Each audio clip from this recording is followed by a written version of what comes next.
ఓం సాయిరాం. బాబా భక్తులందరికీ కూడా నమస్కారం అండి. అందరూ కూడా సుఖంగా సంతోషంగా ఎప్పుడూ కూడా ఆనందంగా ఉండాలి అని చెప్పి ఆ బాబాగారి తరపున నేను కూడా మనస్ఫూర్తిగా కోరుకుంటున్నాను. ఈరోజు బాబాగారు అందించే సందేశం ఏంటి అంటే కనుక, తల్లి, నీ మీద పగపట్టిన ఈ స్త్రీ జూలై 14 అమావాస్య రోజు నీకు ముహూర్తం పెట్టింది.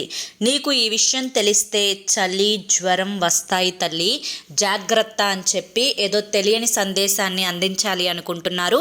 అది వినే ముందు చాలామంది కూడా చెప్పుకోలేనటువంటి సమస్యలతోటి సతమతమైపోతూ వాటిని ఎలా తీర్చుకోవాలో తెలియక ఇబ్బంది పడిపోతూ ఉంటున్నారు. అటువంటి వారి కోసం శ్రీ షిరిడి సాయిబాబా ఆశీస్సులతో జ్యోతిష్యం చెప్పబడును గురూజీ శివరామరాజు గారు. Phone number 9959422552. మీరు ఇప్పటి వరకు ఎన్నో చోట్ల జ్యోతిష్యం చెప్పించుకొని మీరు ఆశించిన మార్పులు మీ జీవితాలలో జరగలేదని చెప్పి బాధపడి ఉంటారు. కానీ ఇక్కడ అస్సలు అలా జరగదండి. మీ సమస్యలు ఏవైతే ఉన్నాయో, ప్రేమ, పెళ్లి, ఉద్యోగం, రాజకీయం, సంతానం లేక ఇబ్బంది పడుతున్నా, భార్యాభర్తల మధ్య గొడవలున్నా, అప్పుల సమస్యలున్నా, శత్రువుల సమస్యలున్నా, అవేంటో గురువుగారికి వివరించి చెప్పినట్లయితే వాటికి తగిన పూజలు చేసి గురువుగారు మీకు రోజులలోనే పరిష్కారాన్ని చూపిస్తారు. గురువుగారు చెప్పింది చెప్పినట్లుగా 100కు 1000% జరుగుతుంది. నమ్మకంతో స్క్రీన్ మీద కనిపిస్తున్నటువంటి నెంబర్కి కాంటాక్ట్ అవ్వండి. భార్యాభర్తల మధ్య వశీకరణ, స్త్రీ మరియు పురుషుల మధ్య వశీకరణ 100% జరపబడును. ఎటువంటి సంతాన సమస్యలకైనా కానీ గురువుగారి దగ్గర చక్కటి పరిష్కారం అనేది దొరుకుతుంది. మాకున్నటువంటి ఎన్నో రకాలైన సమస్యలను గురువుగారు రోజులలోనే పరిష్కరించారండి. అలాగే మీ జీవితాల్లో మీ సమస్యలు తొలగించుకోవడానికి ఎన్నో ప్రయత్నాలు చేసి ఉంటారు కదా ఇప్పటి వరకు. చివరి ప్రయత్నం అనుకోనైనా కానీ గురువుగారిని కాంటాక్ట్ అవ్వండి. కొన్ని రోజుల్లోనే మీకు సమస్యల నుంచి పరిష్కారం దొరుకుతుంది. మీ జీవితంలోకి అదృష్టం అడుగుపడుతుంది. ఇక ఆలస్యం చేయకుండా మనం బాబాగారి యొక్క సందేశం ఏంటో తెలుసుకుందాం. తల్లి, నీ పగబట్టిన స్త్రీ అసలు ఎవరు, ఎందుకు పగబట్టింది, నేను వివరంగా వివరించే ముందు నీకు ఒక చిన్న మాట చెప్పాలి. నీది చాలా సున్నితమైన మనసు, కానీ నీ యొక్క మాట తీరు ఎదుటి వ్యక్తిని తన్నేటట్లుగా ఉంటుంది. ప్రేమగా మాట్లాడితే చాలా ప్రేమను చూపిస్తావు. కొంచెం అవతలి వ్యక్తి రివర్స్ అయ్యారు అంటే నీకు ముక్కు మీదే కోపం ఉంటుంది. ఈ కోపం వల్ల, ఈ ఆవేశం వల్ల చాలామంది నీ గురించి తెలియని వ్యక్తులు, అసలు నీ మీద ఎటువంటి ప్రేమ శ్రద్ధ లేని వ్యక్తులు కోపాన్ని, ఆవేశాన్ని, పగను నీ మీద పెంచుకుంటూ ఉంటారు. నిజానికి నీది ముక్కుసూటి మనస్తత్వం. ఏదైనా కానీ మనసులో ఉంచుకోకుండా వారి మొహానే చెప్పేస్తూ ఉంటావు. అలాగే ఎదుటి వారికి హాని చేయనటువంటి వ్యక్తిత్వం గలదానివి నువ్వు. అలాగే నీ కారణంగా ఎదుటివారు బాధపడకూడదు అనేటువంటి మనస్తత్వం కలిగిన వ్యక్తివి. నీకు కష్టం వచ్చినా, బాధ వచ్చినా, దుఃఖం వచ్చినా 4 గోడల మధ్య కన్నీటిని కార్చుకుంటావే తప్ప ఎదుటి వ్యక్తికి చెప్పడం వల్ల నాకు ఎటువంటి ఉపయోగం లేదు అని చెప్పి తెలుసుకునేంత తెలివిగల దానివి నువ్వు.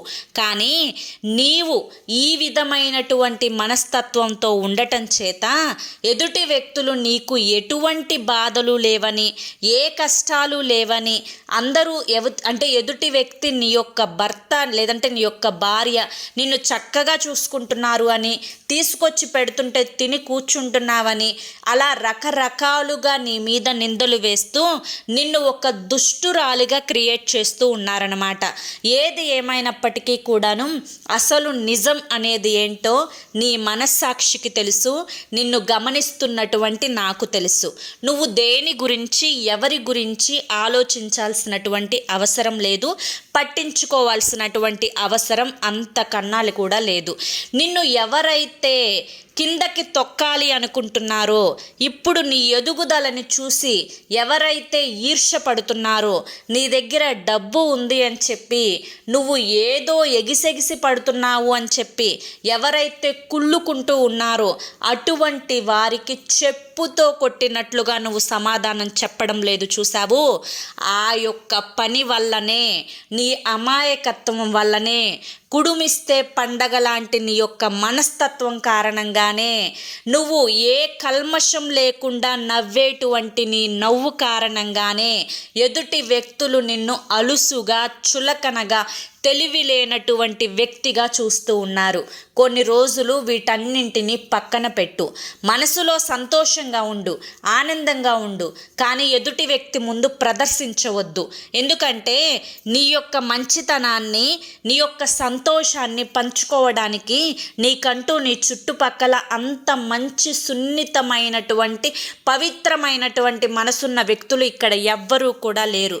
అయితే నీ యొక్క బాధలు, కష్టాలు, దుఃఖాలు, అనారోగ్య సమస్యలు ఒక పక్కన నువ్వు పడుతూ ఉన్నా కూడా నిన్ను ఏదో ఒక రకంగా వేలెత్తి చూపించేటువంటి బంధువుల మధ్య నువ్వు బ్రతుకుతూ ఉన్నావు. ఇటువంటి వారే రేపు జూలై 14 మంగళవారం అమావాస్య రోజు నీకు ముహూర్తం పెట్టబోతున్నారు. నీ మీద చెడు ప్రయోగం జరిపించాలి అనుకుంటున్నారు. నీ యొక్క డబ్బుని కొల్లగొట్టాలి అనుకుంటున్నారు. నీ యొక్క అనారోగ్యం మీద ఏదైతే నువ్వు ఆరోగ్య సమస్యలతోటి బాధపడుతూ ఉన్నావో అవి ఎక్కువ చేయాలి అని చెప్పి చూస్తూ ఉన్నారు. నిన్ను మానసికంగా కృంగతీయాలి అని చెప్పి చూస్తూ ఉన్నారు. నీకు మనశ్శాంతి లేకుండా చేయాలి అని చెప్పి పూజలు జరిపించబోతున్నారు. అయితే ఇదంతా కూడా నిన్ను భయపెట్టాలని చెప్పి చెప్పడం లేదు తల్లి. ఇంతటి దుర్మార్గం చేయాలనుకున్నటువంటి స్త్రీ నీ బంధువులలోనే నీ ఇంటి పేరుతోటే ఉన్న స్త్రీ. ఆవిడ ఎవరు అనేది నేను ప్రత్యేకంగా నీకు పేరు చెప్పాల్సిన అవసరం లేదు. నీ యొక్క మంచితనాన్ని చూడలేక, నీ యొక్క సంతోషాన్ని చూడలేక, నీ యొక్క ఏడుపుని చూస్తూ నలుగురిలో నిన్ను నవ్వుల పాలు చేస్తూ నిన్ను దోషిగా నిలబెట్టినటువంటి వ్యక్తి ఎవరో నీకు బాగా తెలుసు. దెబ్బ కొట్టేవాడికి తెలియదేమో, కొట్టించుకున్న నీకు బాగా తెలుసు.